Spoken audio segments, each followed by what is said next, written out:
Hello students, welcome to our latest update program.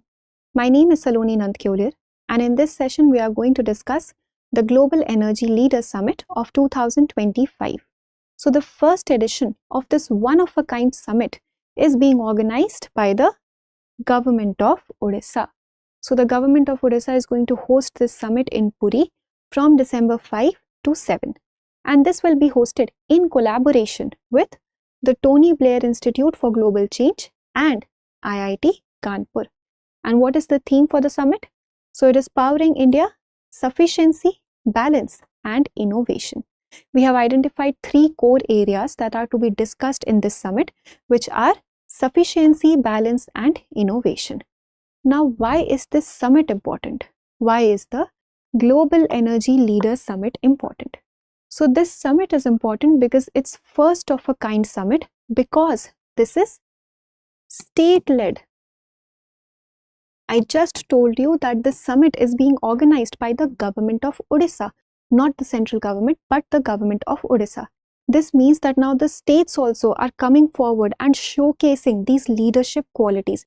And basically all these stakeholders now, they are realizing that if we want to achieve our goals in the energy sector, if we want to reform the energy sector, then all the stakeholders will have to come together. The central government, state government, energy, industry experts, all these people will have to come together and work in collaboration. That is why the government of Odisha has come forward and this is organizing this energy summit, and we are expecting a very wide participation also.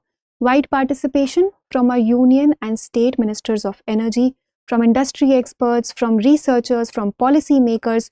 So all these people, they are going to come together. They're going to brainstorm and work towards developing a roadmap because we want to achieve what? We want to achieve the national goal of going net zero by 2070. This is our goal, right? So all these states also, we are anticipating domestic as well as international participation. So all the states, all these industry experts, all the central government ministers, they're going to come together, they're going to work collaboratively towards achieving this goal that we have of achieving net zero by 2070. So this is a classic example of what? Of cooperative federalism. Because all these states, they're going to come together, exchange ideas, best practices, work on case studies. And if I talk about the energy sources that we have in India, renewable energy sources that we have in India, we are a very diverse country in that ways. So we have solar energy also, a lot of solar energy potential is found in Rajasthan. We have coastal wind energy, we have hydropower energy. All these sources we have, India is very rich in all these sources. And when all these states, they come together, they brainstorm and they exchange best practices, something very good is going to come out of it. So this becomes a classic example of cooperative federalism. And then this can also be equated to our very own domestic conference of parties. Because of the participation that I mentioned over here, it's a very wide participation, domestic participation, international participation, industry participation, government participation. When everybody is going to come together, we can kind of equate this with a domestic version of our very own conference of parties, and we are working towards achieving one goal, and the goal is to go net zero by 2070. So that is why this summit, this energy summit becomes very important, because it's for the first time that it is being state-led. Such an energy summit is being organized by the government of a state. So that's why this becomes extremely important. And three core areas that I told you, they have been identified, which are sufficiency, balance and innovation. Sufficiency, that we want to be self-reliant, self-sufficient in meeting our own domestic energy requirements. Balance, we have to strike a balance between growth and sustainability. We have to work towards developing our energy infrastructure, but at the same time, we also have to adopt sustainable practices while doing that. And then innovation, of course, because we want to transition towards green energy, clean energy. So we'll have to do innovation, we'll have to have research and development in that area. So that is why these three core areas have been identified. And in fact, these three core areas, they are in sync with the national vision that we have for our energy sector. The national vision, which is based on 4 pillars. 4 pillars of energy accessibility, energy efficiency, energy sustainability,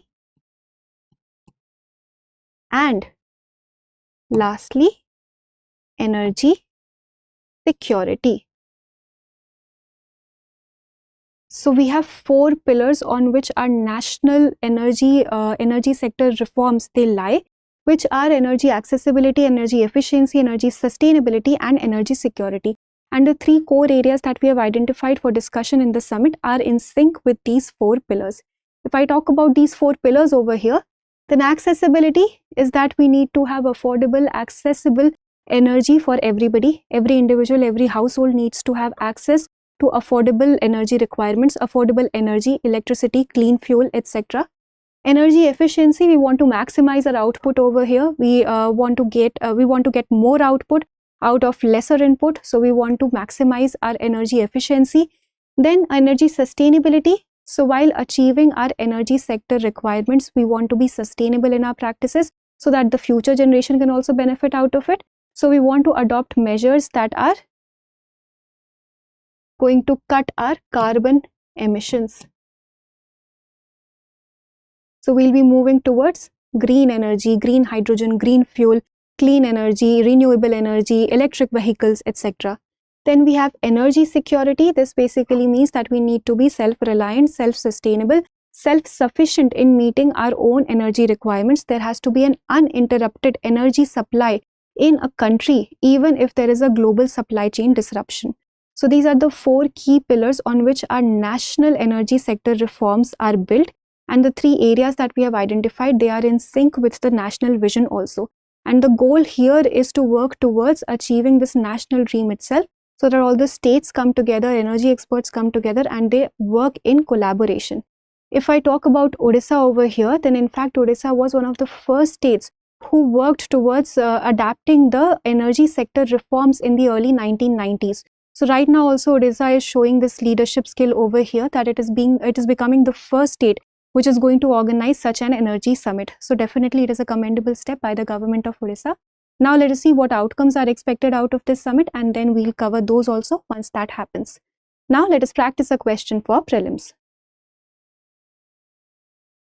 Consider the following statements regarding the Global Energy Leaders Summit 2025. 1. GELS 2025 is the first edition of a state-led national energy summit being hosted in Puri, Odisha. 2. The summit is based on the pillars of energy access, energy efficiency, sustainability, and energy security. Which of the statements given above is or are correct? A. 1 only, B. 2 only, C. both 1 and 2, or D. neither 1 nor 2. Please attempt this question and provide your answers in the comment section. Thank you for watching.